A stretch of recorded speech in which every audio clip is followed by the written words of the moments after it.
You're now listening to the Boys in the Booth podcast with your hosts, Harper Cody, Chad Melbourne, and Casey Abrams. New episodes every Monday on Spotify and Apple Podcasts.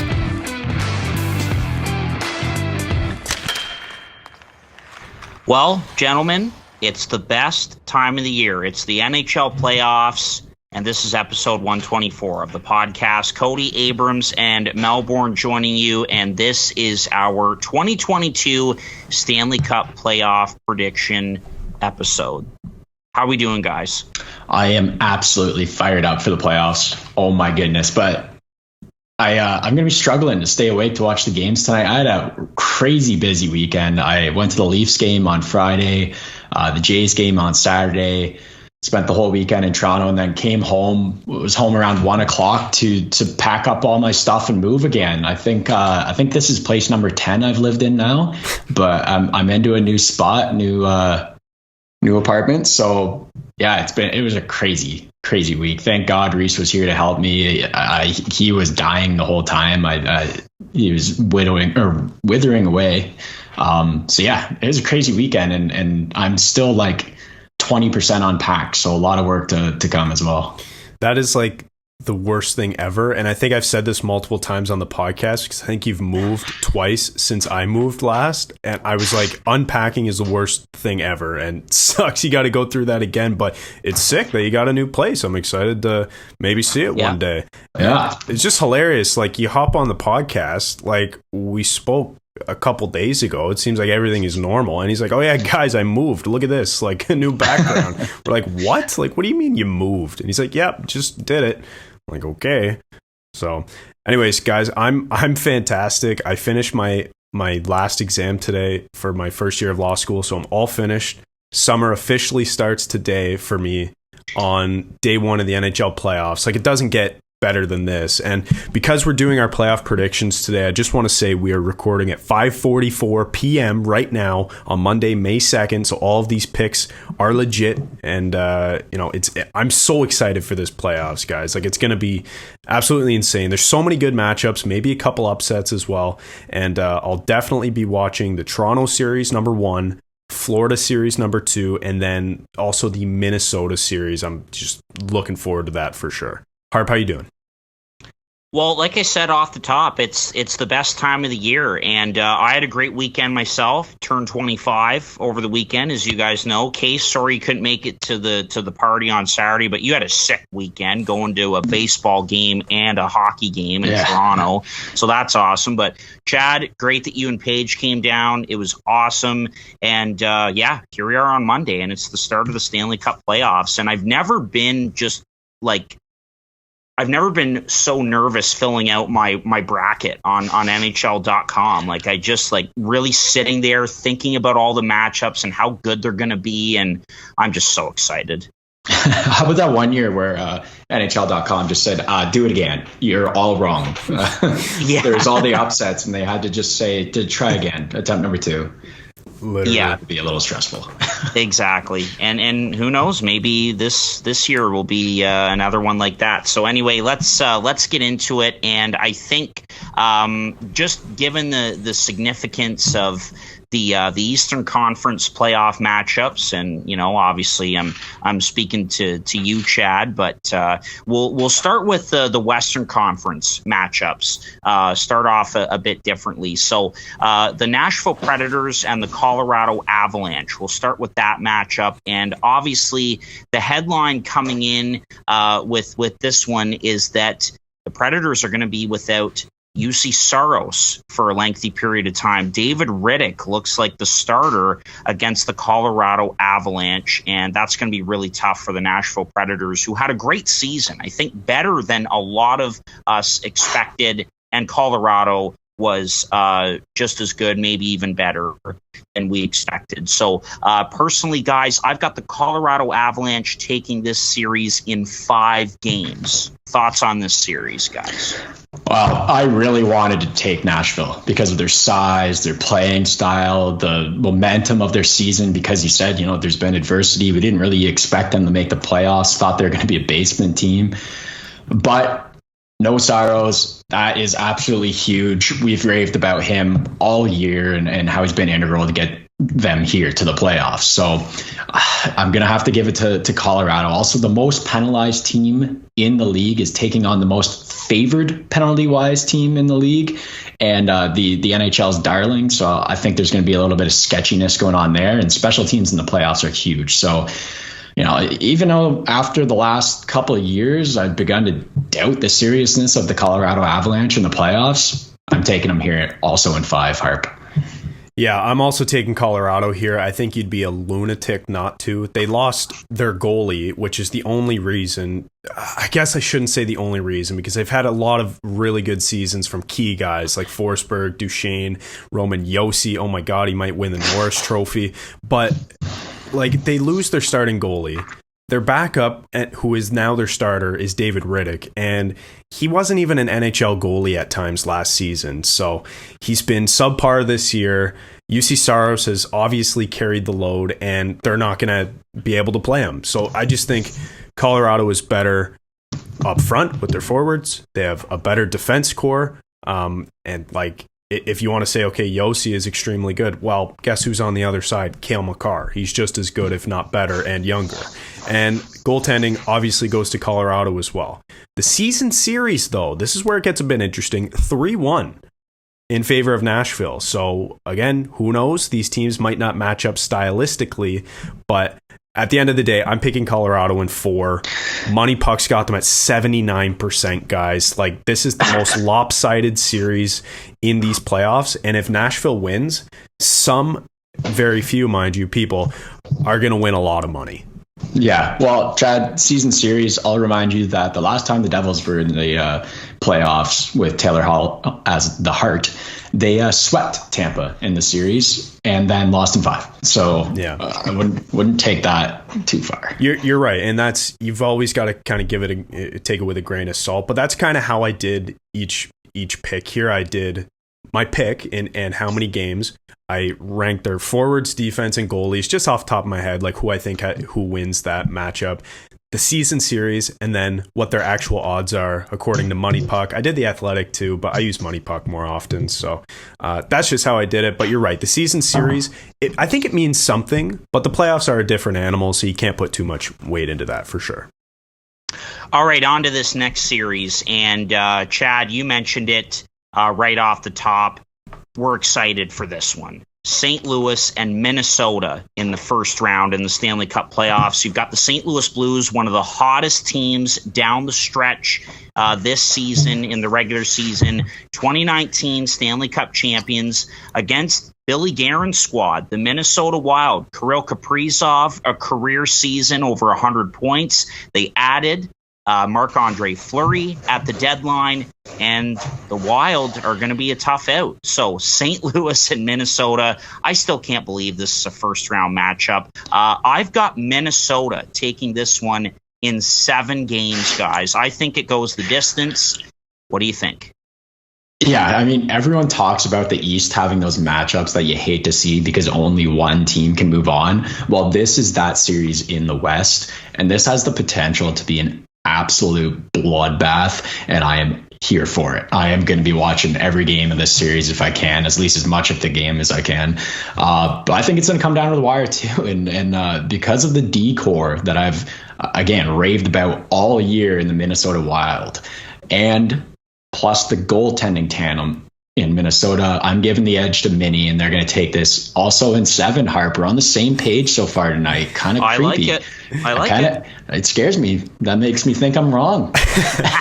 Well, you guys are on the same page, so I'm going to go the other way, and I'm going to take St. Louis in 7 games. I think this series is going to be extremely close, like you guys both mentioned, even though Money Puck has Minnesota to win 70% right now, which makes 0 sense to me because these teams were within 4 points in the standings or something. And St. Louis has been really good this year. I like St. Louis's forwards better. The fact that they don't have a Kirill Kaprizov kind of sucks, but they have some other players who kind of fill out that lineup, and their depth is incredible. Guys, I think they had 9 20 goal scorers this year, St. Louis did, which is just like, that's unbelievable. That's a lot of guys up and down the lineup who can score. So if you're able to shut down the top line of Minnesota, and then you can just throw out, you can roll lines and you've got a guy on each line who can score, I think it's dangerous. It's dangerous depth, even though we didn't love St. Louis at the start of the season. So I think St. Louis wins up front for the forwards. I think, Case, I got to go with you. Minnesota wins on the back end, hands down. That defense core is unbelievable. And then goalies, I've got to give it to St. Louis here because Minnesota's starting Marc-Andre Fleury. And I've seen this narrative like on social media and stuff that Fleury is like this big time playoff performer and whatnot, even though like he's had this poor season and like he's coming into the playoffs. But you guys know I love Fleury, but he's been chased from his crease and replaced by his backup goalie 3 separate occasions in the playoffs. So I don't even know why they're starting Fleury. I would have started Talbot. He's had a better season. He's even been better as of late, despite Marc-Andre Fleury playing really well. But then, guys, look at Ville Husso. He's one of the best goalies in the NHL this season, based on my favorite stat, goals saved above expected. So I just think, there's a good chance that St. Louis could upset Minnesota here. And again, in the season series, last point, St. Louis is up 3-0. You just set up the point I wanted to make about this series perfectly for me. I loved it. It's with goaltending, and honestly, I think that Fleury, he's got a bone to pick with Binner for being the first time he got chased from his crease and a new guy took over and won a cup. So I think that he's going to be really driven this season. But yeah, the point I really wanted to make is that I think when it comes down to it, whatever series they go out on, Minnesota's narrative after this series is going to be totally 100% about coaching and which goalie they went with. Yeah, they should have played the other guy. It's always going to be they should have played the other guy. Yeah.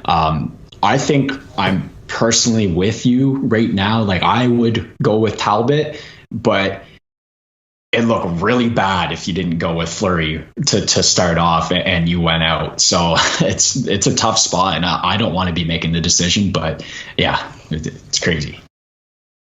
All right, next series now, and we go to the Dallas Stars against the Calgary Flames. We almost had Calgary and Nashville, but it came right down to the wire, and we end up with Calgary and Dallas. Looking at the Flames, an incredible bounce-back season.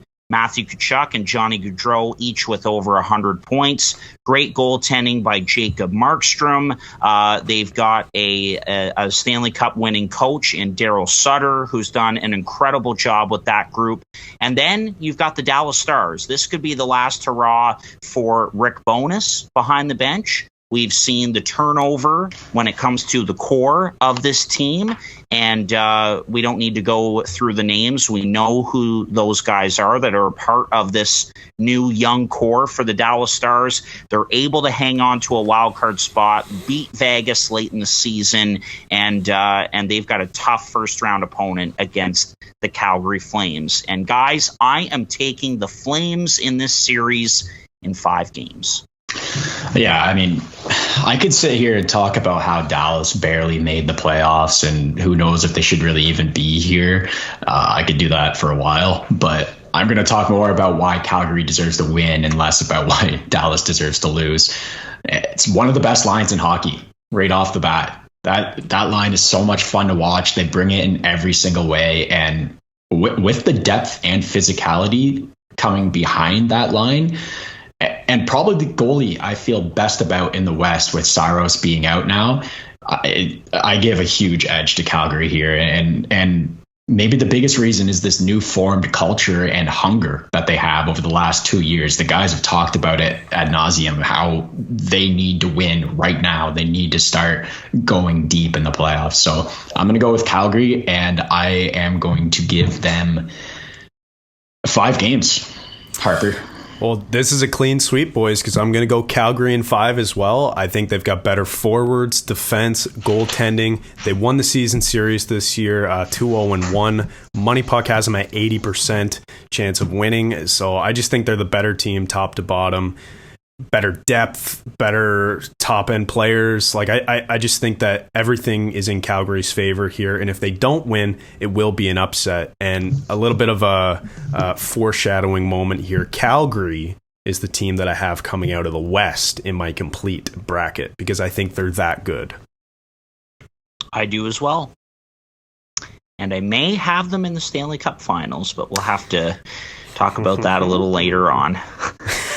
Anyway, we'll move on to this last series in the Western Conference for the opening round of the Stanley Cup playoffs. And guys, I'm not going to lie, I sat here and thought about this one for a minute. You've got the Edmonton Oilers with Connor McDavid and Leon Draisaitl. They've been red hot, like the hottest team to finish the season. Mike Smith has been unbelievable. They have looked like a completely different hockey team under Jay Woodcroft. He's done an unbelievable job behind the bench with this group. And then the LA Kings, who have fought adversity all year. They're a young team, so much speed, so much enthusiasm and excitement. No Drew Doughty. They've had a shorthanded back end. Guys, we said Cal Peterson was going to be the guy between the pipes. No, it's been the veteran, Jonathan Quick, this year. He's been great for LA. Case, I know you like the Kings, but I got to go with the team that's hot right now, and that's the Edmonton Oilers. I think they get by LA in this series, but I think it's going to be tight. I think the Kings are going to give the Oilers all they can handle, and I've got Edmonton taking it in 6 games. Okay, that's good. 6 games. Obviously I'm rooting for LA in this series because they're my team in the West. But yeah, for all of the same reasons that Harper just nailed, I'm giving the nod to Edmonton. Both teams missing a big piece on D, at least at first. We don't know if Nurse is out or not. Game time decision tonight, so that's huge. But like depth wise, I got to go with Edmonton on D, even though we've ragged on it a little bit this season. Both goalies, absolute wild cards on what you're going to get out of them.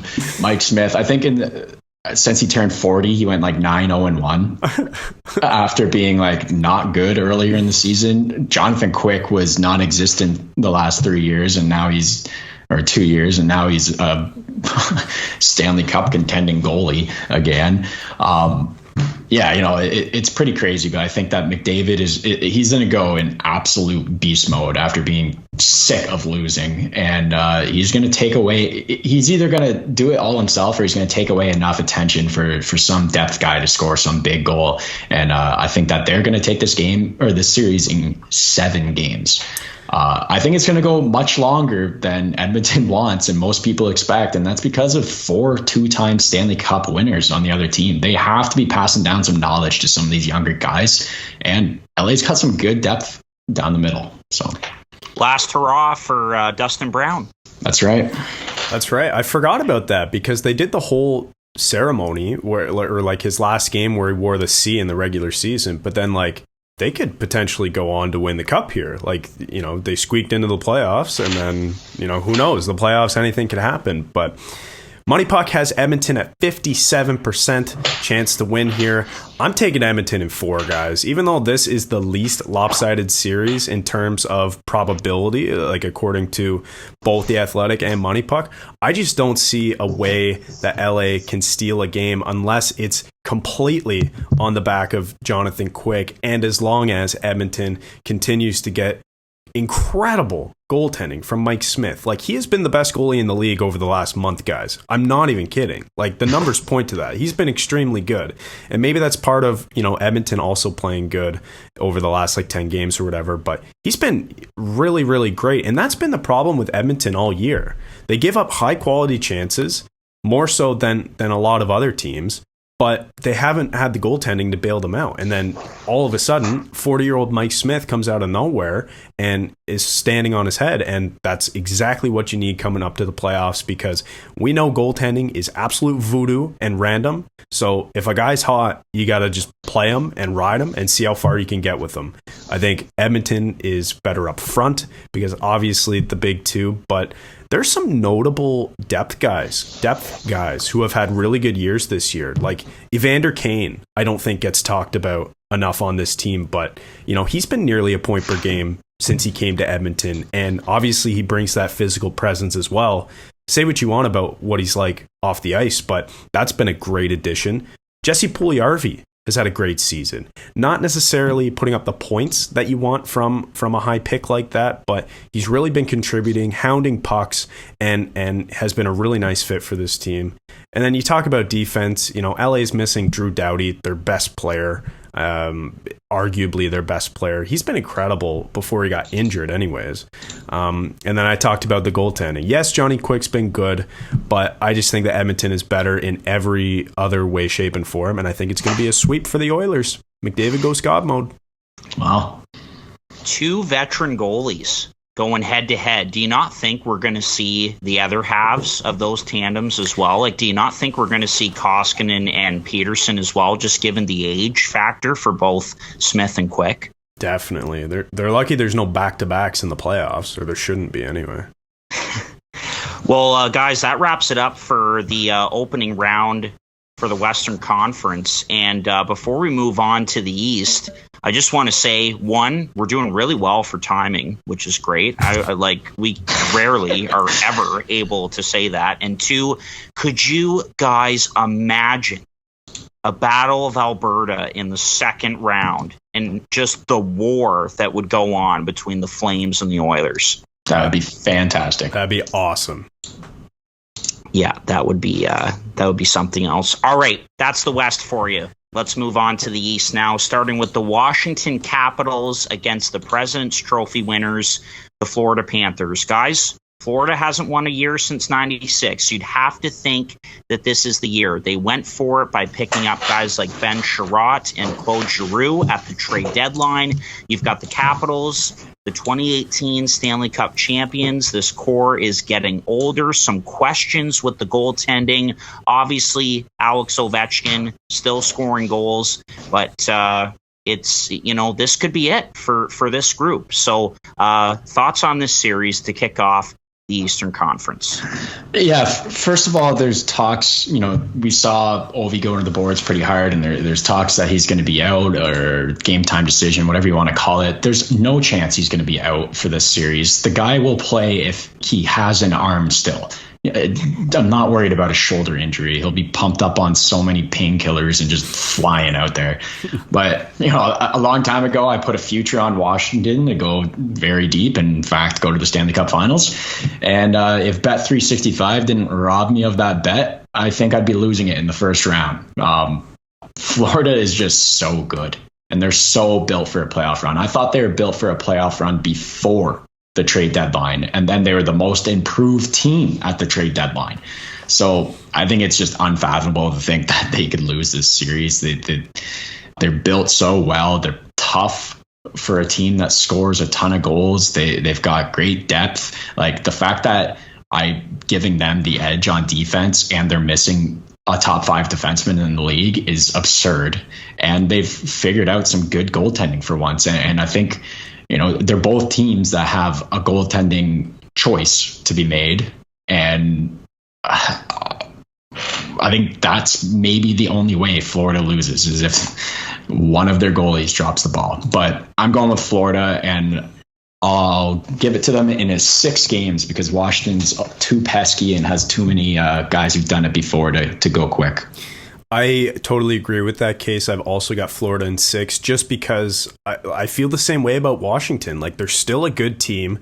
They got 100 points in the standings, for Christ's sake. Like, every team in the playoffs, in the East anyways, had over 100 points, which is, I don't know the stat, but the first time it's happened in a while. Like, every team in the East here, like, I wouldn't be shocked if any of these teams went on to win the Cup. Like, I think the East is that good, at least in terms of the regular season, that is.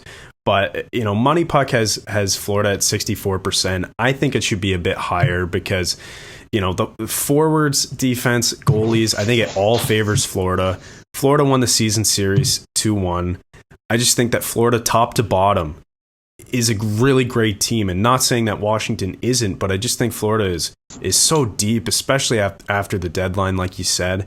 And yeah, like, again, Case, like, building off what you said, I agree that the only way that Florida loses a couple games is maybe they don't get stellar goaltending from Bob. Because let's face it, like, Bob will be the guy, in the playoffs. I don't think it will be Spencer Knight. It'll be Bobrovsky. But, we've seen him falter in the past. And if that happens again, good luck, because in the playoffs, it's tougher to score your way out of problems, as I'm extremely familiar with being a Leafs fan. So I think that's the only way they drop a couple games. But Washington, they're pesky. They're a good team. And, Ovechkin, of course, wants another cup before he ends his incredible career in the next, 15 years, because I feel like he'll be a cyborg still playing. But yeah, he'll want another one for sure. So they're not going to go away easy. But Florida in 6 is my final pick.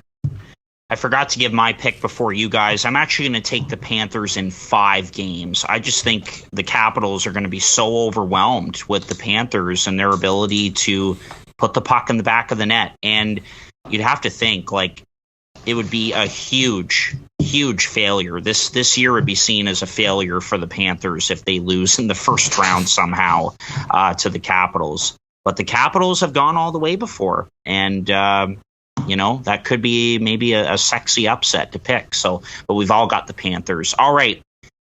This next series, and it's a big one. And what maybe will be the most watched first round series of the Stanley Cup playoffs. It's the 2-time defending Stanley Cup champs, back-to-back champs, the Tampa Bay Lightning, back-to-back, and the Toronto Maple Leafs, who have not won a round since 2004. That's well documented. Austin Matthews, 60 goals, best regular season by a Toronto Maple Leaf in franchise history. You've got Steven Stamkos with his first 100-point season of his career. They've got the best goalie on the planet in Andrei Vasilevsky. Jack Campbell is back, healthy, and looking good. Is this the year the Leafs finally get over the hump in the first round? And I'm saying it is. I'm picking the Maple Leafs in 7 games. Thoughts on this series, Chad? It's a big one. I'll let Case go first. That's how we've been doing it. So go ahead, Case. Yeah, go ahead. Yeah, it's funny. This year, I think some big steps have been made for me personally with the Toronto Maple Leafs, because it's the first time maybe ever that I'm not cheering against them. I'm not cheering for them in the playoffs. I'm just not avidly cheering against them. We'll take it. So I'm going to start it off by saying that because it's a nice thing. But man, I've had a hard time with this one. I have been struggling trying to determine who I think is going to come out of this. And honestly, I think I'm going with the Leafs if they were playing against any team in the first round except Tampa. The 2-time defending champs with almost the same team, except they just swapped a couple like-minded, like physicality players to the guys that they've lost. And it's something that I've talked about a million times with Tampa Bay, is how good they are with line matching and shutting guys down. I'm going to keep harping on that. They're going to 100% focus on Austin Matthews and lock him up. And it's really going to have to come down to one of the other lines for the Leafs if that's the case, because they're going to be like a hawk on Matthews and shutting him down. One thing that I'll really be watching is one player on each team, actually. And they're going to be like make or break impacts, I think, in this series. And that's Marner and Kuch, because they both are guys that seemingly have bipolar tendencies, and that they can be the best player on the ice on any given night or an absolute turnover machine and absent in the play. It's crazy how quick they can switch like that. And that was Marner last year in the playoffs. We all know that. So one of those guys is going to have a big series, and that might be the changer. But for me, I'm going to have to go with Tampa Bay, and I think I'm going to have to go to 7 games here. Yeah, I agree with you guys. I think it's going to 7 games. Obviously, you disagree about who's going to win, but 7 games seems to be the given. Like anyone you ask, it's like these teams are close. It's probably going to be 7 games, and that's what I'm going with too. And surprise, surprise, I'm picking Toronto in 7 games, guys, because I've said it last year and I'll say it this year. Like, not to be completely biased, but as a Leafs fan, when they are in their cup window, I have to pick them, because if I didn't, I would be doing a disservice to the fan base. Because, if I don't pick them and they win, then I look like an asshole, and I already look like one most of the days of the week. So right now, with all what you're wearing and everything. Yeah, exactly. So I'm taking Toronto in 7. Money Puck, guys, surprisingly has Toronto at 67% probability to win the series, which is astronomically high. I don't know where they got that number from. I know it's based on expected goals and other factors, but wow. I would say this is pretty close to 50-50, probably the closest of any series that you can get to 50-50 here. The season series was even tied at 2-2. There were 2 really tight games, and there were 2 absolute blowouts both ways. So I don't really know what to expect. Up front, I think the Leafs have more high power offense, because I think Matthews scoring 60 goals is ridiculous. And as long as he can do, 75% of that in the playoffs, I think Tampa's in trouble. Plus they're playing William Nylander on the third line, which has seemingly worked, and it frees up, another line of offense, which is a good thing. But then you look at defense and goaltending. I've got to give the edge to Tampa Bay here, because Andrei Vasilevsky, it doesn't matter what kind of season he had. People are saying that he had one of his worst seasons since he's been in the NHL. Guys, he's second in the league, according to Money Puck, in terms of goals saved above expected at the end of the year, behind only Igor Shesterkin. And I think he has like a 916. So people were saying, who knows? Maybe he's not the best goalie in the world. Stop. He is. Anybody matching up against Vasilevsky is the second best goalie, even if you're, a world-class goalie. And we've seen that Campbell can do that, but he's going to be an X factor, guys. I don't know how he's going to perform, but that's going to be, I think, a big part of this series.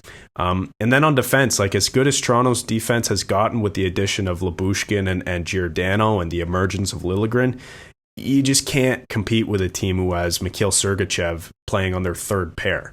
Like it's ridiculous. So I think there are a couple edges here to Tampa Bay. There's one edge to the Leafs here, but it's going to be a tight one. And I've got to pick the Maple Leafs here because I'm a fan, but also because I do truly believe it. I truly believe that this team is different. Up and down the lineup, their depth is incredible. And I think last year, they got the easiest route they could have gotten in Montreal. That clearly didn't work. This year, they have the absolute most difficult route that any team will have to win the cup. So I'm going to have to pick the Leafs here in 7 games, exercising all of their demons against the best team in the NHL. Man, I'm as close to 50-50 on this series as I may have ever been in any of these rankings. And I don't know if I want to go this far, but I think that if Toronto can overtake Tampa here, then they can they're going to the cup final. It's simple as that, because that is as much adversity as you can face in the first round of the playoffs. So, like I said, 50-50 for sure, but I'm giving a slight edge to Tampa. And like you said with the season series, that's one thing that's kind of scaring me. A thing I've said again so many times is don't embarrass a team in the playoffs. While Tampa beating Toronto 8-1 was as close to the playoffs as possible, and that Toronto hasn't forgotten about that. So that does scare me a little bit. Definitely. One quick thing I wanted to say about the Leafs, and 2 quick things actually before we move on to the next series. And one is that, I look at them as the 2018 Capitals when they went all the way. Like they got over the hump against Pittsburgh finally. And I feel like for Toronto, if they can finally get over the hump this year and win in the first round, like I think they're going to, and you do as well, Chad, and Case, you're certainly close. But that once they get over the hump, the confidence could just go through the roof and they could go on a run, like you said, Case. And the other point that I heard today was what might help Toronto when it comes to the mental aspect in that locker room is that they're not the favorites this time in this series. Like they were the favorites before against Boston, against Columbus, and against Montreal. And that was a collapse last year. Yes, they are favorites in terms of they finished ahead of Tampa Bay in the standings, but you're looking at Tampa Bay and saying, well, they're looking to go for their 3rd straight Stanley Cup. So I wanted to bring up those 2 points before moving on to the next series.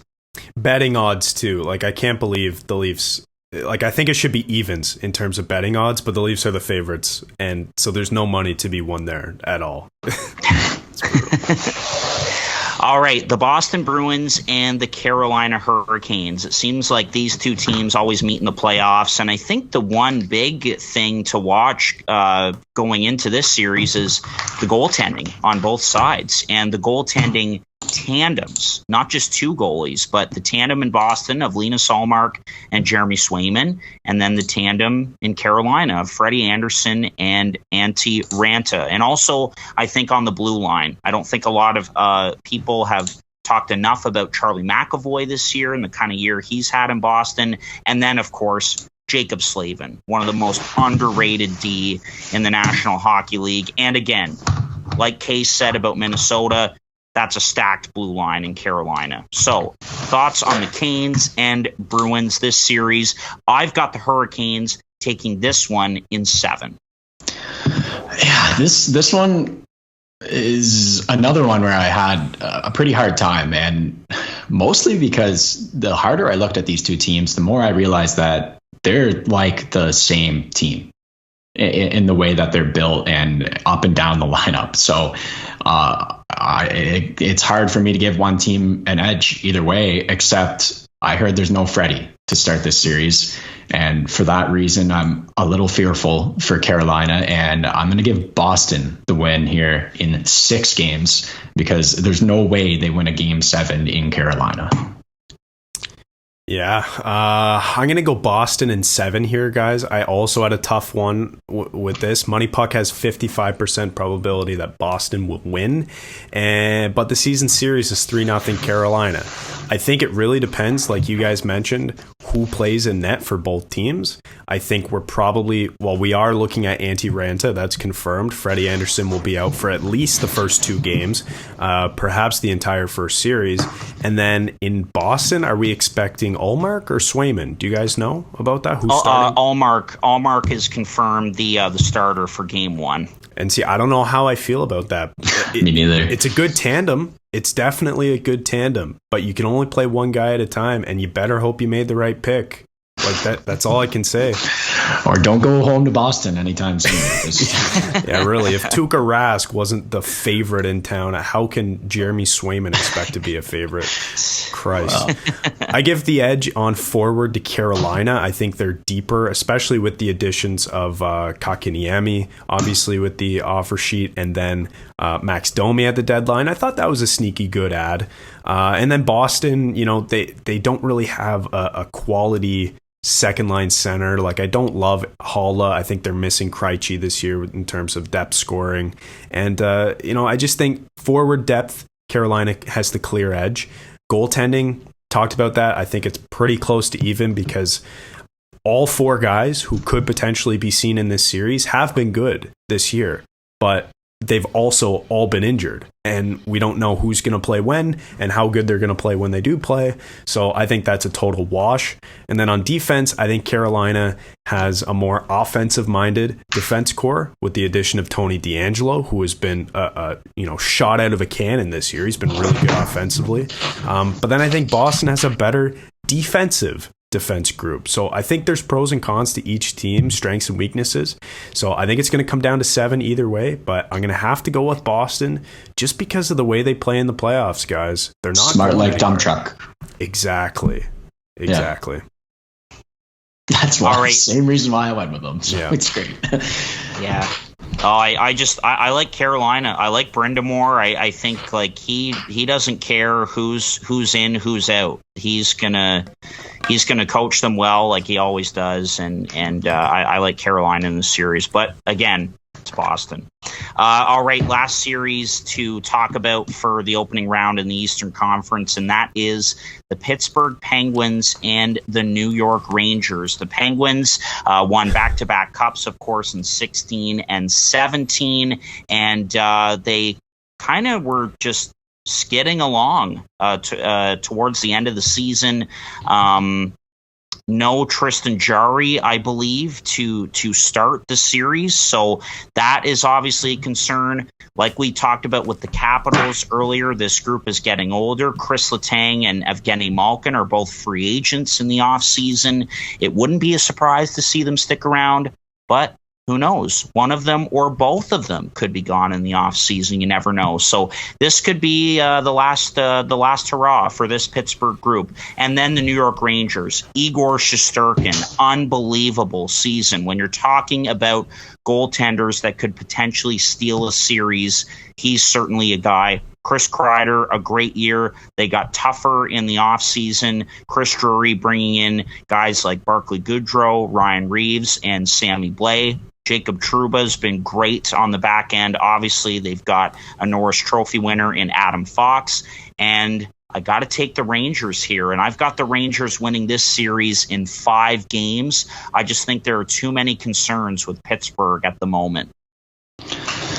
Yeah, this one I might have the least on out of all of the series. I didn't spend too much time looking, but also because it's probably the series I'm least interested in.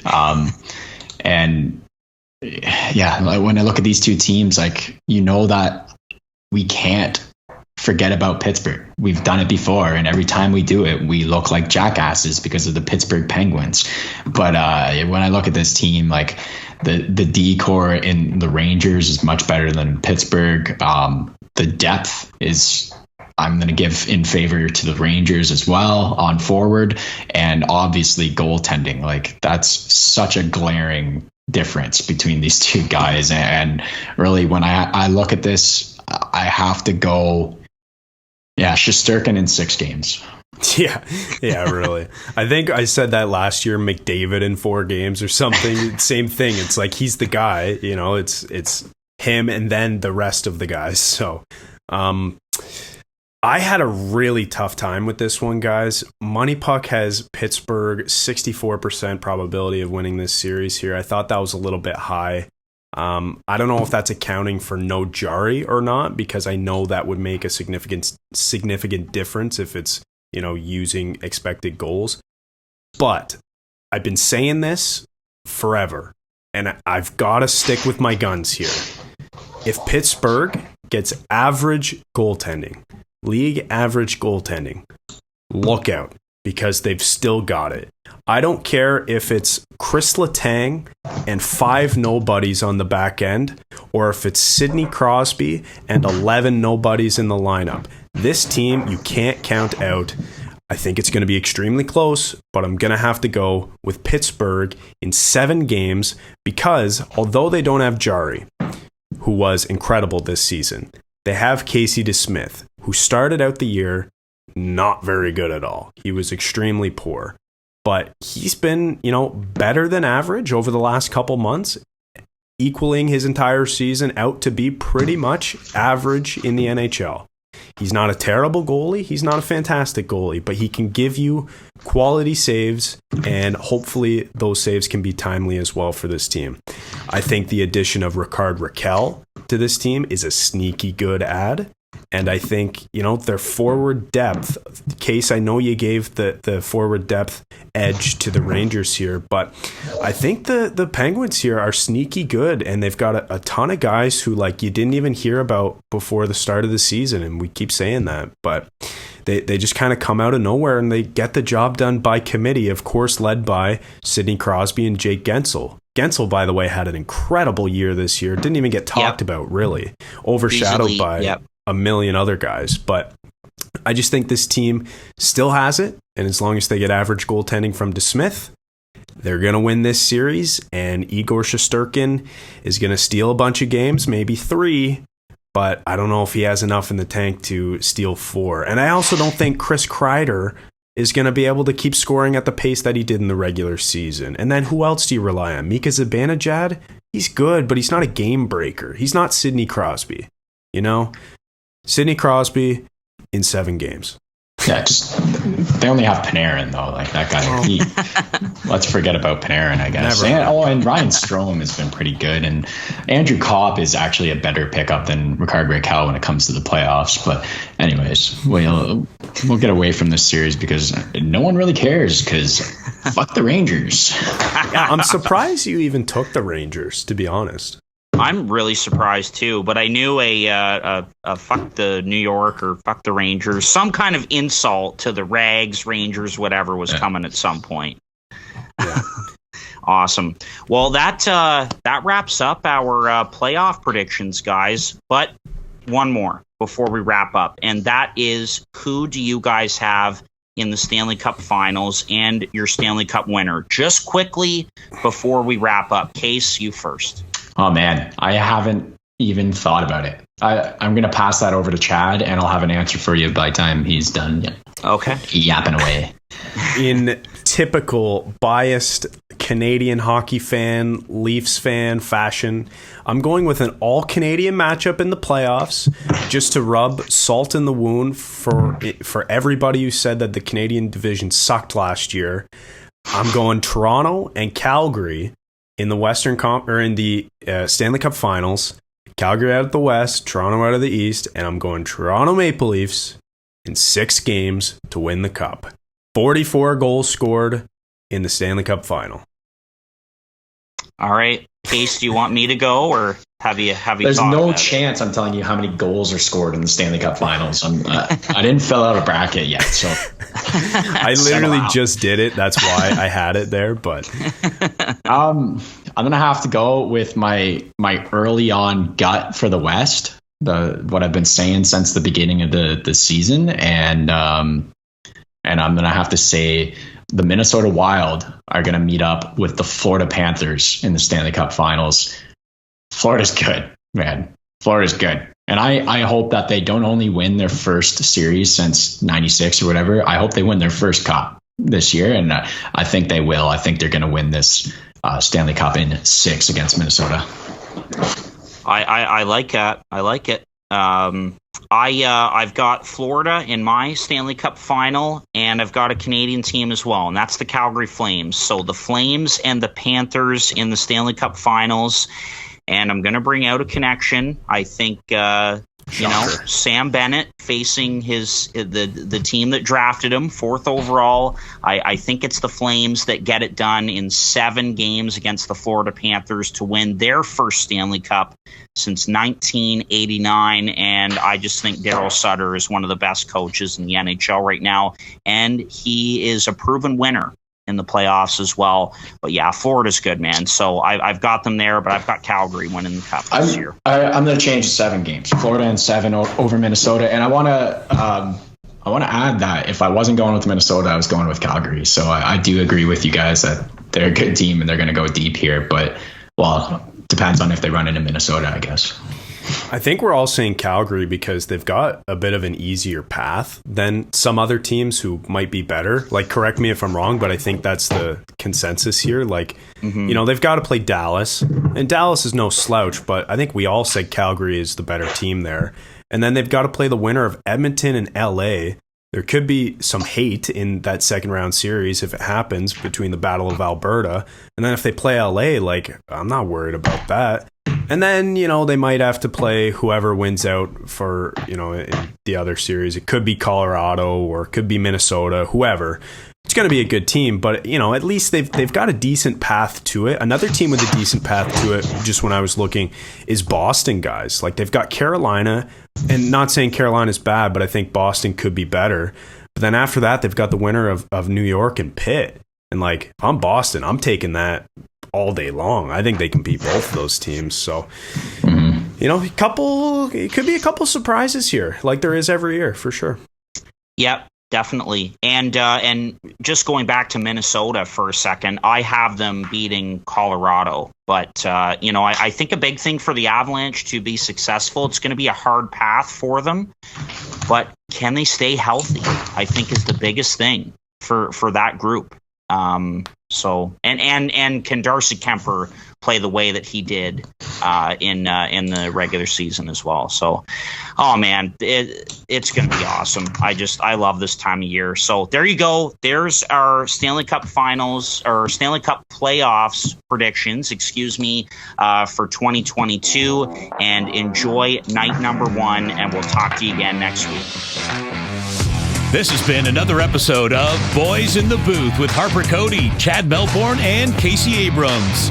New episodes every Monday on Spotify and Apple Podcasts. Connect with the Boys in the Booth on Instagram, Facebook, and YouTube at Boys in the Booth. Visit boysinthebooth.com for show details, and don't forget, you can become a patron of the podcast for just $1 a month at www.patreon.com/boysinthebooth.